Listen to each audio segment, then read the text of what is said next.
up, Unstoppables? Here we are in Iowa City, Iowa. We have 6 amazing interviews lined up throughout Iowa for you this week. This road trip brought to you by Restaurant Systems Pro.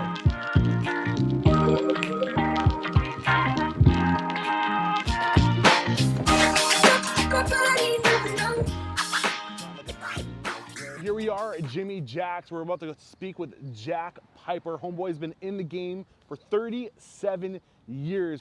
With excitement, allow me to introduce to you today's guest, co-founder of Jimmy Jack's Rib Shack, Jack Piper. Jack, my man, are you feeling unstoppable today? I'm feeling unstoppable. I cannot wait to get into this interview. Special thanks to Sav and Sam for helping me introducing me to really everyone in Iowa. They've been so supportive. You were at the top of the list of people I needed to talk to. So I need to give them a big thank you. That's awesome. Wow. Yeah, man, I'm excited to dive into your story, but let's get that motivational, inspirational ball rolling with a success quote or mantra. What do you got for us? Recently, this is it. Win your morning, win your day. Win your morning, win your day. Dive into it. Why is it so important to win your morning? It's like I tell my team, man, you got to plan.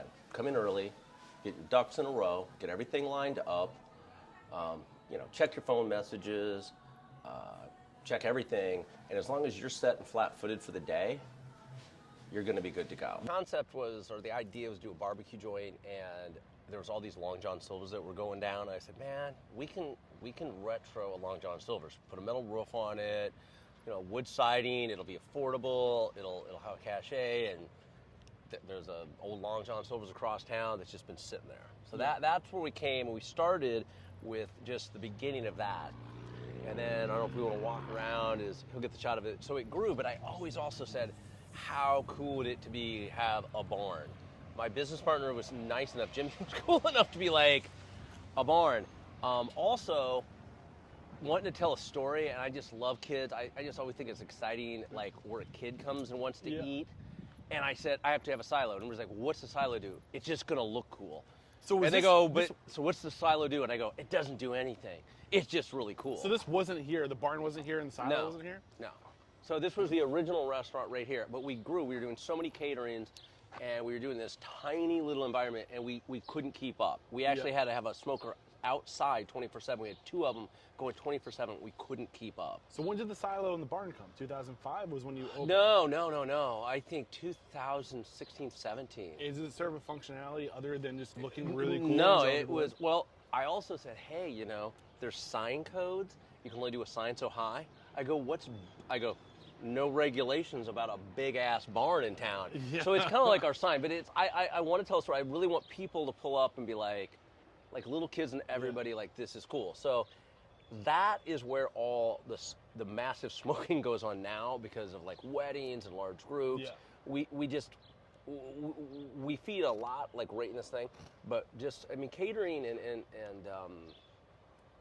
barbecue goes so well. It travels so well, and it's just a crowd pleaser. Yeah, so pickup too, that's like the large groups that we constantly feed. Yeah. And then we also were starting the bottling of the sauces, and we're like, well, we can do the bottling stuff back there. So it's like a commissary. We're gonna be able to see the bottling line and all that stuff? No, we actually don't do that anymore, and you can't do that at the same time. Yeah, and you have to shut down. There's a door. Bottling is done at one time, at a different time when smoking's done. You can't do the same thing at the same time. So how many different facilities or operations are operating off this space right now? No, just this now. And again, we were going to open other locations. We did. We figured out that we are not multi-location kind of guys. That was also where we were doing this, and I just didn't feel right that we were taking smoked meat here, we were moving it somewhere else. Yeah, but you and still even the smoked guests back did. There, right? Yeah, we did. We smoked. You're bottling back there. Yeah, we smoked everything. We'd take it to the other location, but people like the romance. They like the story. They want to show up right where it's smoked, and people are like, I gotta go right to the old school. And people, again, if you maybe have a scene or multiple locations, that's okay.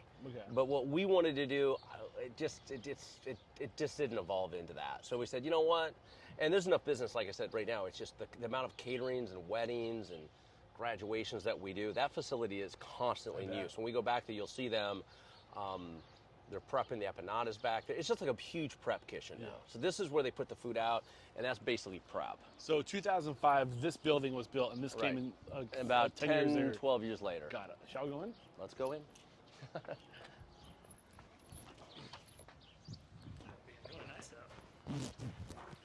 All right, we walking in. We'll figure it out eventually. Thank you. Thank you. Cool. So again, this tiny commissary will go this way. Yeah. Wow.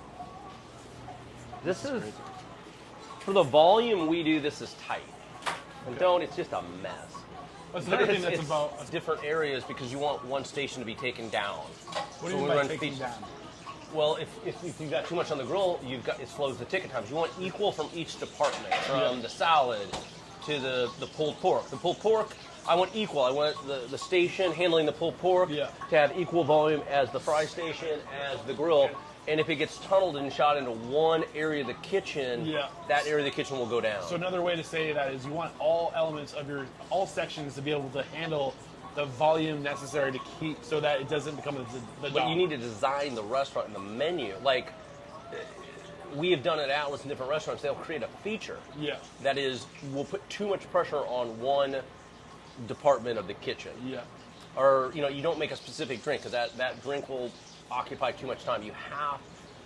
We live in a culture of timeliness. It has to be made accurate, but it has to be made timely. So you don't want to bottleneck, if you have six staff members, you don't want to bottleneck onto one team member. You want it evenly going out to all six. So by adding the fry the layer, wings, you're pulling pressure off of one section. Yeah, it kind of took a little pressure because the wings are popular, and that was only being used for French fries. Got it. So now you're like, oh. Are we in your way, sir? We're in your way? I love Benito. This is the rock. I call this the freaking the mafia, the three ninjas. These three. Thank you very much.